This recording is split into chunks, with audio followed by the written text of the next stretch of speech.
रहते आज ले गुलाम बहु जनावा।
मुकेश बाबू यदि भीम जी ना लिखते संविधानवा तो रहते आज ले गुलाम बहुजनवा। बात सही है कि ना? अरे एकदम सही है।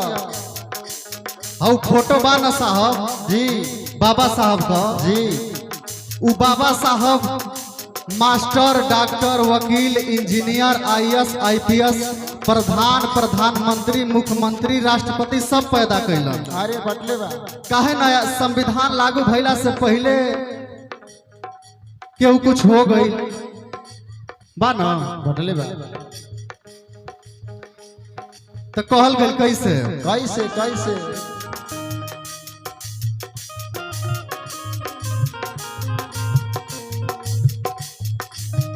रहे जानवर के जैसन हलतिया कट दुखवे में दिन औरी रतिया। रहे जानवर के जैसन हलतिया कट दुखवे में दिन औरी रतिया। रहे जानवर के जैसन हलतिया कट दुखवे में दिन औरी रतिया। रहे जानवर के जैसे हलतिया कट दुखवे में दिन औरी रतिया।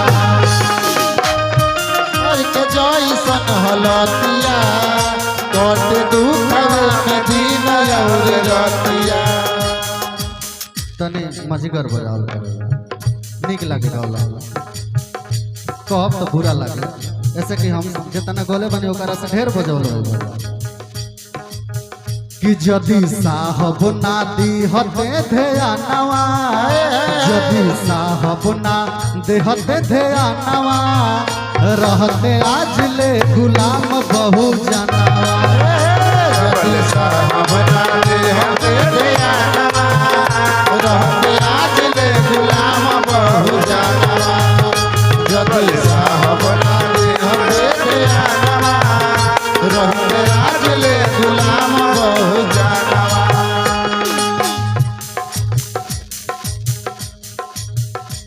बहुत बहुत रुपया का पुरस्कार आयल डॉक्टर साहब मनोज कौशल जी के तरफ से। डॉक्टर साहब का हॉस्पिटल भी बा भेमपुरा में एंजल हॉस्पिटल। आपके बहुत बहुत साधुवाद बा। एगो गीत लिखने आ गीत बड़ा बाजल मुकेश बाबू। हाँ आ गीत बड़ा चर्चा में रहे आ बड़ा कंट्रोवर्सी कहल जाला ना इंग्लिश में। जी जी जी। लोग बड़ा स्वर शिकायत कई लेकिन तबो मंच पर गावेला कैसे कैसे कैसे बिंदिया पैंडिया के नक्शा बना दो।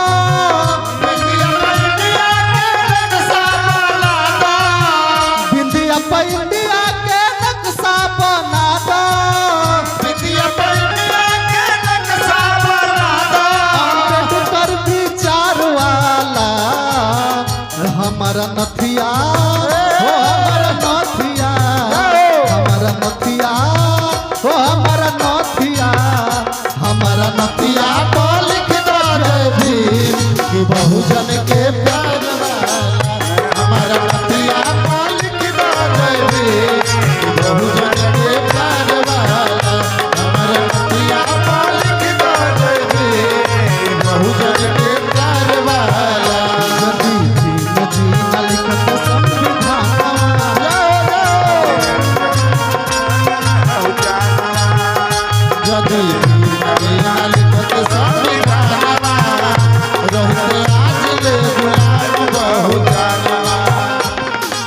अगला लाइन में कहल गेल कैसे कैसे सबही के जिंदगी में रहे तबाही सबही के जिंदगी में रहे तबाही सबही के जिंदगी में रहे तबाही खाई के गोबरा सब करे हरवाही करे हरवाही हो करे हरवाही करे हरवाही हो करे हरवाही।